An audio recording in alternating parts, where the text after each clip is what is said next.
नमस्कार, मैं हूं हरिशंकर व्यास। सेंट्रल हॉल में आपका स्वागत है। मोदी सरकार बनाम कांग्रेस का टकराव अकल्पनीय मुकाम पर है।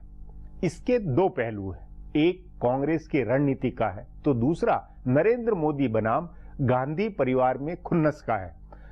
कांग्रेस की रणनीति पर कल चर्चा करेंगे। अधिक गंभीर मसला प्रधानमंत्री नरेंद्र मोदी और उनके प्रधानमंत्री दफ्तर पर कांग्रेस का हमला है।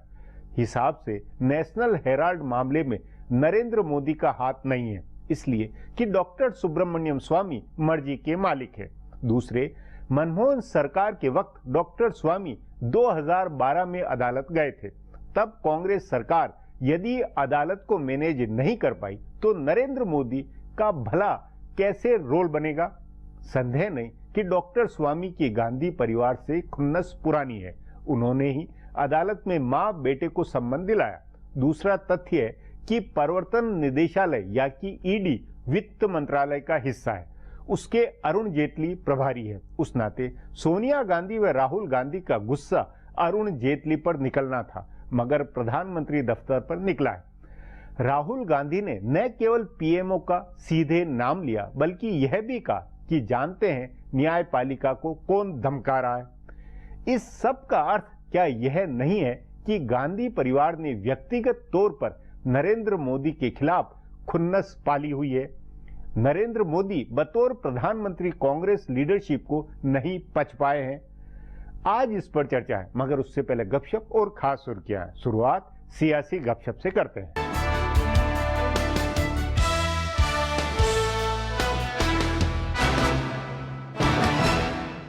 गैर बीजेपी इक़्तिदार वाले सूबों के वज़ीर आला की शामत आई है। एक आध मामलों को छोड़कर तकरीबन सभी गैर बीजेपी वज़ीर आला किसी न किसी तरह की मुसीबत में फंसे हैं। दिल्ली के वज़ीर आला अरविंद केजरीवाल का मरकज के साथ पहले से तनाजा चल रहा था और वो इल्जाम आयद करते रहे थे कि मरकज उनको काम नहीं करने दे रहा है, लेकिन अब वो नई मुसीबत में फंसे हैं। उनके प्रिंसिपल सेक्रेटरी पर सीबीआई का शिकंजा कस गया है। 5 महीने की तफ्तीश के बाद राजेंद्र कुमार पर सीबीआई ने छापा मारा और उनके खिलाफ एक कंपनी को ठेका देने में मदद करने का पुख्ता मुकदमा बनाया है। उधर अरुणाचल प्रदेश की नबम 2 की हुकूमत अलग मुश्किल में है। कांग्रेस के 47 में से 21 अराकीन असेंबली पाला बदलकर बीजेपी के साथ जाने को तैयार हैं और कांग्रेस का इल्जाम है कि गवर्नर ज्योति प्रसाद राजखोवा उनकी हुकूमत को डामाडोल कर रहे हैं। उधर केरल में वजीर आला ओमन चांडी को वजीर आजम के प्रोग्राम में नहीं बुलाया गया तो सीएम की बेइज्जती बताकर कांग्रेस ने मुखालफत दर्ज कराई।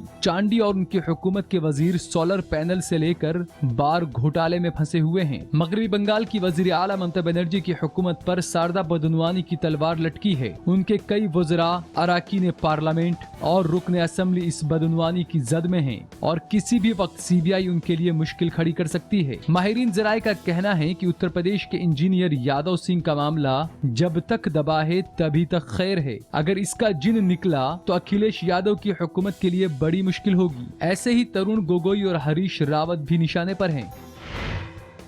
ऐसा लग रहा है कि मरकजी हुकूमत ने हिज़्ब इख्तिलाफ जमात कांग्रेस की हिमायत की आस छोड़ दी है। मरकजी वजीर खजाना अरुण जेटली हालांकि अब भी जीएसटी बिल पर कांग्रेस से ताउन मांग रहे हैं, लेकिन 2 हफ्ते पहले सोनिया गांधी और मनमोहन सिंह से मुलाकात कर वजीर आजम नरेंद्र मोदी ने सुलह सफाई की जो कोशिश की थी उसका कोई नतीजा निकलता हुआ नजर नहीं आ रहा है। तभी मोदी ने केरल में कोल्लम की रैली में कांग्रेस पर जोरदार हमला किया और कहा कि कांग्रेस का मकसद मुल्क को बर्बाद करने का है। मोदी के इस सख्त बयान के बाद कांग्रेस की हिमायत मिलने की रही सही उम्मीद भी खत्म हो गई है। उधर ओमान चांडी की मुबैना बेइज्जती और राहुल गांधी को मंदिर में जाने से रोकने के मसले पर अलग तनाजा खड़ा हुआ है। ऊपर से अरुणाचल प्रदेश में कांग्रेस हुकूमत को डामाडोल करने का इल्जाम भी मरकजी हुकूमत पर आयद किया जा रहा है। कांग्रेस ने गवर्नर ज्योति प्रसाद राजखोवा को हटाने का मुतालबा किया है। हुकूमत की मर्जी के बगैर असेंबली का इजलास आज से बुला लिया, जबकि सूबाई हुकूमत ने 14 जनवरी से इजलास बुलाने का फैसला किया था। एक तरफ कांग्रेस के 21 अराकीन असेंबली पाला बदल रहे हैं तो दूसरी जानिब स्पीकर ने कांग्रेस के 15 अराकीन असेंबली को सस्पेंड किया हुआ है। हुकूमत को भी इसका अंदाजा हो चुका है कि कांग्रेस उसकी हिमायत नहीं करेगी, फिर भी इस इजलास के बचे हुए 5 दिनों में कोशिश जारी रहेगी।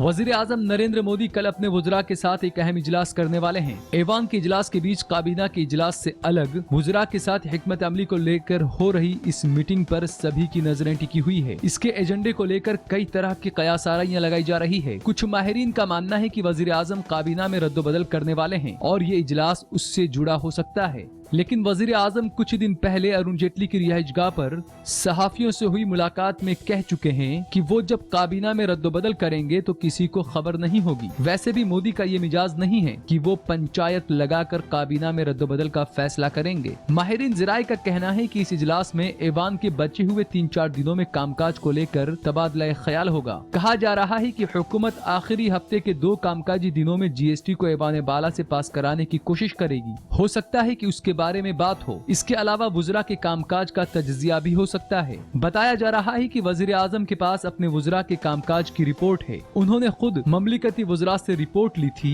और काबीना सेक्रेटरिएट ने सभी वजारतों के कामकाज की एक तज्जिया रिपोर्ट तैयार की है। इसलिए ये मुमकिन है कि वुज़रा के कामकाज की तज्जिये की रिपोर्ट की बिना पर उनको आईना दिखाया जाए। बताया जा रहा है कि ज्यादातर वुज़रा का कामकाज मोदी की कसौटी पर खरा नहीं है। अब आज की सुर्खियां हैं, ये लीक से कुछ हटकर है और इनसे देश की दशा दिशा को बूझ सकेंगे।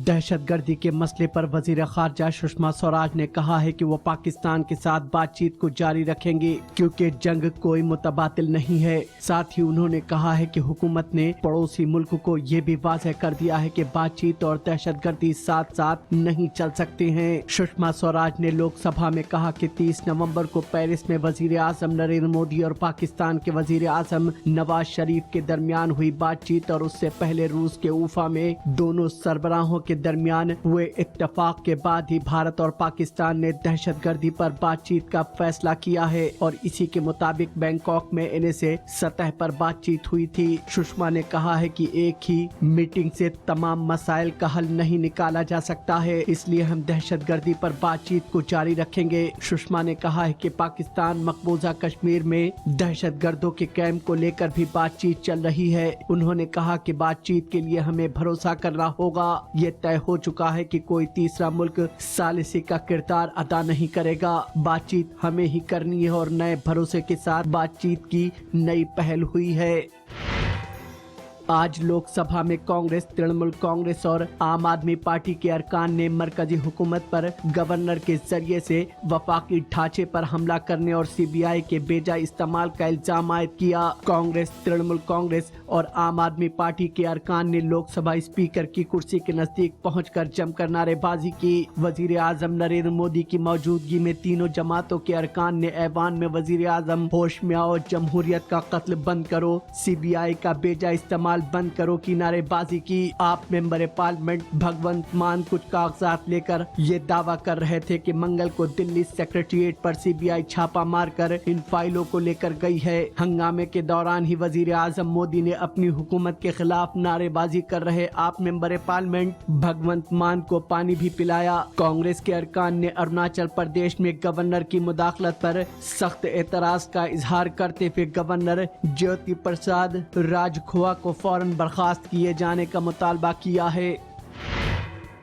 वजीर दिफा मनोहर पर्रिकर ने कहा है कि अगर अक़वाम मुत्तहिदा तजवीज़ तस्लीम करे तो भारत बैनुल-अक़वामी बैनर के नीचे दहशतगर्द तंजीम ISIS के खिलाफ मुहिम में शामिल हो सकता है। मनोहर पर्रिकर ने आज यौम फतह के मौके पर इंडिया गेट पर अमर जवान ज्योति पर खिराज अकीदत पेश किया। खिराज अकीदत पेश करने के बाद मीडिया ने जब पर्रिकर से ISIS के खिलाफ कार्रवाई में शामिल होने के इम्कानात के बारे में पूछा तो पर्रिकर ने मीडिया से कहा कि हम ये वाज़ेह कर चुके हैं कि अगर अक़वाम मुत्तहिदा की तजवीज़ अक़वाम मुत्तहिदा के परचम के नीचे और अक़वाम मुत्तहिदा के मिशन के तहत हो तो अक़वाम मुत्तहिदा के झंडे के नीचे हम ISIS के खिलाफ कार्रवाई में शामिल हो सकते हैं। मनोहर पर्रिकर ने यह भी कहा है कि ISIS के बारे में भारत खुफिया इत्तलात शेयर कर रहा है और इस काम को मजबूती से किया जा रहा है।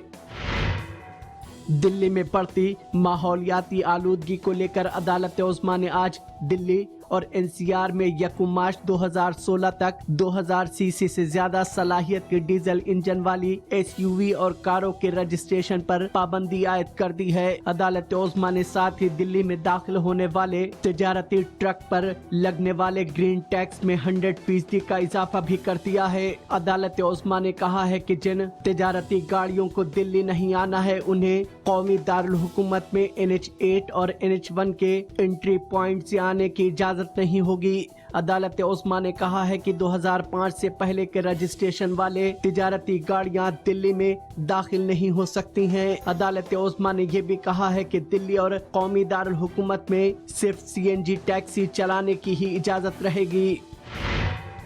हुकूमत दिल्ली के प्रिंसिपल सेक्रेटरी राजेंद्र कुमार के दफ्तर और घर पर CBI की छापेमारी को लेकर गांधीवादी समाजी कारकुन अन्ना हजारे ने दिल्ली के वजीर आला अरविंद केजरीवाल को नसीहत की है। साथ ही अन्ना ने बीजेपी को भी इसके लिए मुजरिम ठहराया। अन्ना ने कहा कि मैंने कई बार अरविंद को समझाया है कि अपने आसपास अच्छे किरदार वाले लोगों को ही रखना चाहिए, लेकिन उसने मेरी बात नहीं मानी।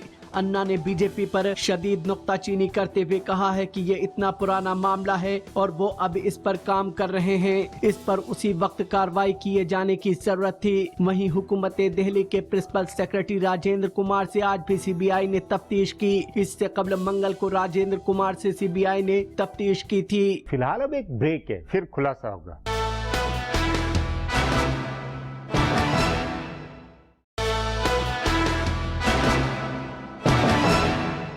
सोनिया गांधी हो या राहुल या खड़गे या कांग्रेस और उनकी समर्थक पार्टियां, सभी ने नरेंद्र मोदी के खिलाफ खुला मोर्चा खोल दिया है। डॉक्टर स्वामी ने नेशनल हेराल्ड के मामले को मनमोहन सरकार के वक्त से ही उठाया हुआ है। अब लगता है कि यह मामला सामान्य नहीं है, गांधी परिवार उलझ सकता है। इस पर आगे चर्चा करें उससे पहले देखें मेरा ये खुलासा।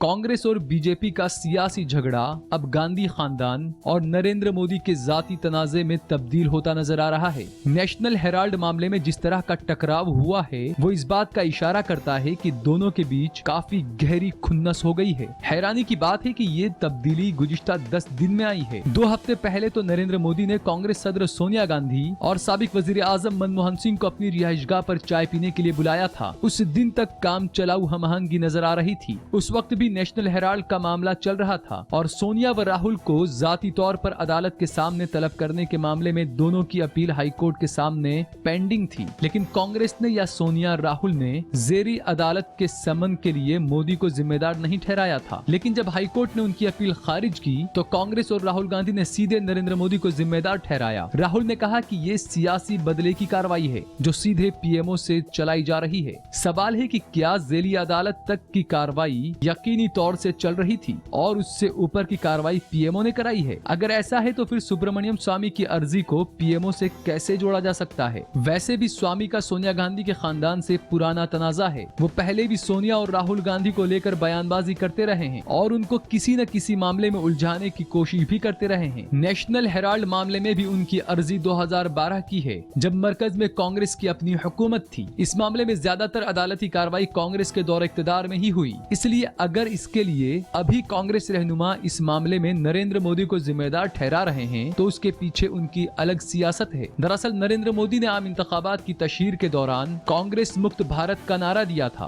कांग्रेस के रहनुमा नेशनल हेराल्ड मामले में सोनिया व राहुल गांधी को समन जारी होने के मसले को मोदी के कांग्रेस मुक्त भारत की तहरीक से जोड़ रहे हैं। उन्होंने इस बात का जिक्र भी किया कि इस मंसूबे के तहत ही पीएमओ कार्रवाई करा रहा है। इसलिए ये तो तय है कि कांग्रेस और बीजेपी का झगड़ा अब मोदी बनाम गांधी खानदान के झगड़े में बदला है। लेकिन बड़ा सवाल ये है कि कांग्रेस पार्टी के रहनुमा इस मुद्दे को एक सियासी लड़ाई में तब्दील कर पाएंगे। कांग्रेस के रहनुमा 1977 की तारीख दोहराना चाहते हैं। जब जनता पार्टी की हुकूमत ने इंदिरा गांधी को जेल भेजा था तब इंदिरा गांधी इसे सियासी बदले की कार्रवाई बताकर हमदर्दी लेने में कामयाब रही थी। इस बार ऐसा होना जरा मुश्किल है क्योंकि नेशनल हेराल्ड का मामला बदउनवानी का मामला बन चुका है जिस पर हमदर्दी मिलना मुश्किल है। गुज़िश्ता 3-4 साल में और खासकर अन्ना हजारे की तहरीक के बाद बदउनवानी का मसला हिंदुस्तानी सियासत का एक अहम मुद्दा बना है। अरविंद केजरीवाल से लेकर नरेंद्र मोदी और नीतीश कुमार जैसे रहनुमा इसकी वजह से ही इक़्तिदार में आ पाए हैं। ऐसे में मोदी को इस तनाज़े से कांग्रेस पर हमला करने का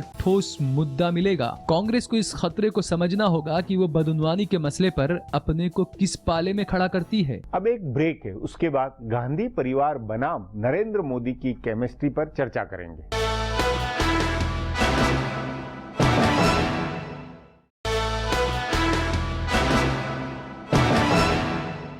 नरेंद्र मोदी और उनका पीएमओ अनिवार्यतः कांग्रेस की आक्रामकता से घायल होगा, पर इससे भ्रष्टाचार के मुद्दे को जनता के बीच ले जाने का मौका भी बनता है। सवाल है, नरेंद्र मोदी राजकाज में संसद चलाने की ज्यादा चिंता में होंगे या बेफिक्र? टकराव को मोदी सरकार कैसे ले रही होगी? इस पर चर्चा के लिए आज मेरे साथ वरिष्ठ पत्रकार शुभव्रत भट्टाचार्य है। सुबो जी, आप नेशनल हेराल्ड में संपादक भी रहे हैं, उस नाते आपको ये जो भी विवाद हुआ ये कितना दमदार लगता है? ये ऐसा क्या इसमें है मामला जो सचमुच में गांधी परिवार के लिए इतनी चिंता वाला कारण होना चाहिए जिससे इतना बड़ा राजनीतिक आंदोलन खड़ा कर रहे हैं? मूल बात पे आए। सुब्रमण्यम स्वामी ने एक केस 2012 में दर्ज किया था। राहुल गांधी कहते हैं कि ये पीएमओ का वेंडेटा है। तब पीएमओ कौन सा था? अगर तो वेंडेटा है तो 2 केसेस दर्ज हुई थी। एक तो उनके खिलाफ कुछ आरोप आए थे जिस कारण इन्फोर्समेंट डायरेक्टरेट ने तहकीकात शुरू की, तो शायद खारिज कर दी गई थी। एनफोर्समेंट डायरेक्टरेट फॉरेन एक्सचेंज की जो क्राइम्स होती है उसको देखती है, मतलब वो भी है, और मनी लॉन्ड्रिंग भी आजकल हो गया उसमें। हाँ। फेमा देखती है। अब यहाँ जो मुद्दा है कि ये एक सेक्शन 25 की कंपनी है अंडर द कंपनीज एक्ट, और उसने अपना जो है फाइनेंशियल मैनेजमेंट कैसे किया, किस तरह से 50 लाख रुपए देके एक बड़ी कंपनी को खरीद लिया गया। अगर 90 करोड़ का था इनका लोन, तो वो 50 लाख में तो नहीं ली जा सकती। जिस कंपनी की एसेट्स 2000 करोड़ रुपए मानी जा रही हैं, 2000 करोड़ अगर बिकती तो 500 करोड़ तो मिल ही जाते। नहीं, लेकिन ये कि ये घर का मामला, पार्टी का अंदरूनी मामला, इसमें क्यों ये फालतू का इतना मुद्दा बनना चाहिए? ये एक तर्क है। सोनिया गांधी ने आते ही और भी बड़ी बड़ी बातें जो आजकल मीडिया इग्नोर कर रही है। जवाहर भवन क्या है? जवाहर भवन ऑल इंडिया कांग्रेस कमेटी की जमीन पे बनी हुई ऑल इंडिया कांग्रेस कमेटी का फ्यूचर हेडक्वार्टर होना था। इन्होंने आते उसको राजीव गांधी फाउंडेशन में को ले लिया और अपना पर्सनल ऑफिस बना लिया। जवाहरलाल नेहरू ने कभी नेशनल हेराल्ड को अपनी संपत्ति नहीं समझा। जब वो प्राइम मिनिस्टर बने, बस प्राइम मिनिस्टर की ओथ लेने से पहले 1946 में उन्होंने और सरदार पटेल ने दोनों ने नेशनल हेराल्ड के बोर्ड से इस्तीफा दिया था। ठीक है। इंदिरा गांधी ने कभी उसको अपनी निजी संपत्ति नहीं समझा। राजीव गांधी जिनके आह्वान पे मैं उसका एडिटर बना था, मैं हिंदुस्तान टाइम्स के पटना का संपादक था, उन्होंने मुझे बुलवा भेजा और कहा कि मुझे एक प्रोफेशनल एडिटर चाहिए, तो आप यहाँ आइए। उन्होंने भी कहा था कि देखिए इसको एक प्रोफेशनल अखबार बनाना है। उनकी मृत्यु के बाद मैंने देखा, मैंने 1 साल तक मैं था वहां पर, मैंने देखा धीरे धीरे जमीन खिसक रही है। और इन लोगों ने जो है इनको तो आइडिया ही नहीं कि नेशनल हेराल्ड है क्या। नहीं, आप उस पे पूरे इतिहास पे न जाए। बुनियादी मुद्दा ये कि क्या इसमें जो तकनीकी बात आपने कही है वो क्या इस तरह की जिसके ऊपर राजनीति की जाए? ये अदालत के अंदर ही मामला नहीं निपटना था क्या? फर्स्टली द मैटर इज सब जुडिस जी, कोर्ट में है मामला। लोअर कोर्ट से फिर इन्होंने हाई कोर्ट में गए। हाई कोर्ट ने कहा कि नहीं भाई, आपकी समनिंग तो होनी चाहिए, आप जाइए वापस। तो मुझे मालूम है, अखबारों में भी छपा है कि जिस दिन जजमेंट आया उस रात को सुबह 3 बजे तक मीटिंग हुई इनके यहाँ पर कि वे सुप्रीम कोर्ट जाएं कि ना जाएं, कि पार्लियामेंट में हल्ला कर दें। तो जिस तरह से इन्होंने कहा कि हम सुप्रीम कोर्ट नहीं जाएंगे, अगर तो इतने बड़ा मुद्दा था तो सुप्रीम कोर्ट में जाकर चैलेंज कर देते। और शायद उनको डर था कि हाई कोर्ट ने जिस तरह से इसको लोअर कोर्ट वापस भेजते वक्त कुछ टिप्पणियां की हैं जो कि जिसमें अब ये सब जुडिस है, मैं कंटेम्प्ट कोर्ट नहीं करना चाहता हूं, बट द फैक्ट है उसमें लगता है कि नीडल ऑफ सस्पिशन नहीं तो शक की सुई किस तरफ जा रही है उससे थोड़ा सा एक अंदाजा मिलता है। उसी में राहुल गांधी ने ये भी कहा कि अदालत को कौन धमकाता है या कौन कर रहा है ये भी हमें मालूम है। ये जो बातें हुई है इसका मतलब है कि फिर हम अगर वो सोचते हैं कि सरकार अदालत को धमका सकती है तो फर्स्टली तो एक contempt of judiciary and contempt of court है, इसके ऊपर किसी एक को PIL करके सुप्रीम कोर्ट जाना चाहिए। आपके अनुसार ये कुछ ऐसा मामामला है जिसके कारण व्यक्तिगत आंच आने के कारण प्रधानमंत्री के ऊपर सीधा व्यक्तिगत हमला हुआ है? देखिए, प्रधानमंत्री ने जागरण वाले प्रोग्राम में एक अच्छी बात कही है कि जनतंत्र को मनतंत्र से नीचा किया जा रहा है और धनतंत्र का तो रोल है ही है। हाँ, तो ये मनतंत्र की मेरी मर्जी। हाँ, अच्छा खासा ये सेशन शुरू हो गया था। अब सेशन में जो कुछ कहना और ये पार्लियामेंट की भी अवहेलना है कि जो पार्लियामेंट सेशन है पार्लियामेंट में बात ना होने देना। नहीं सुबू जी, उस बात से अपन मूल मुद्दा ये है कि प्रधानमंत्री नरेंद्र मोदी और गांधी परिवार के बीच के रिश्तों की केमिस्ट्री इससे कैसी जाहिर होती है? क्या ये नहीं लगता है कि इससे सचमुच में ये कि नहीं नरेंद्र मोदी से निज खुन्नस या उन्हें बतौर प्रधानमंत्री स्वीकार न करने पर की जो बात चर्चा चलती है वो साबित होती है? देखिए, ऐसा है किसी भी पॉलिटिशियन का चाहे वो कांग्रेस पार्टी के अंदर ही क्यों ना हो, हाँ, मैं नहीं समझ सकता हूँ कि कांग्रेस पार्टी के अंदरूनी राजनीति में भी सोनिया गांधी और राहुल गांधी कोई पर्सनल रिलेशनशिप हो सकता है। उनका रिलेशनशिप प्रेसिडेंट और वाइस प्रेसिडेंट का हो सकता है और अपोजिशन पार्टी का रिलेशनशिप प्राइम मिनिस्टर के साथ वही होना चाहिए। अपोजिशन का जो सत्ता पक्ष और विपक्ष का होता है नोकझोंक होगी, नहीं, लेकिन ये और उस लड़ाई के माध्यम से अगले चुनाव में प्रचार होगा। हाँ, तो ये लेकिन क्या ये अभी की इस विवाद में कुछ जरा उससे अलग हटके राजनीति नहीं होती हुई लगती? कांग्रेस आजकल राजनीति नहीं कर रही है। कांग्रेस है क्या? MPs की लिस्ट उठा के देख लीजिए, ये इसका बेटा, वो उसकी बेटी, और या वो उठा लाया तो बहुत बड़ी बेटी, बेटा बेटी पेटी की पार्टी। हाँ, जिसमें कम से कम बीजेपी में तो हम ये जानते हैं कि जो प्राइम मिनिस्टर है वो किसी का बेटा बेटी की तरफ नहीं आया, अरुण जेटली किसी का बेटा बेटी नहीं है, नितिन गडकरी किसी का बेटा बेटी नहीं है, राजनाथ सिंह किसी का बेटा बेटा नहीं है, सुषमा स्वराज भी पॉलिटिकल आंदोलन से अंदर से लड़के ऊपर आई हैं, और ज्यादातर हम जितने सीनियर लीडर देख रहे हैं सब राजनीतिक आंदोलन से ऊपर आए हैं। तो उस नाते आपका उस नाते निष्कर्ष ये है कि जो राजनीतिक संस्कृति, जो चरित्र, उसमें फर्क के कारण ये टकराव ज्यादा उसमें। बिकॉज कांग्रेस को तो पॉलिटिकल पार्टी नहीं माना जाता, उसको एक निजी संपत्ति के तौर पर रखा जा रहा है। जी सुबह जी, बातचीत को यहीं समाप्त करेंगे। प्रोग्राम में आने के लिए बहुत बहुत धन्यवाद। हमारा प्रोग्राम अब यहीं खत्म होता है। आग्रह है कि प्रोग्राम पर अपनी राय hsvyas@nayaindia.com पर ईमेल करके बताएं या hsvyas@twitter पर जाहिर करें। अब कल फिर मिलेंगे इसी चैनल पर इसी समय।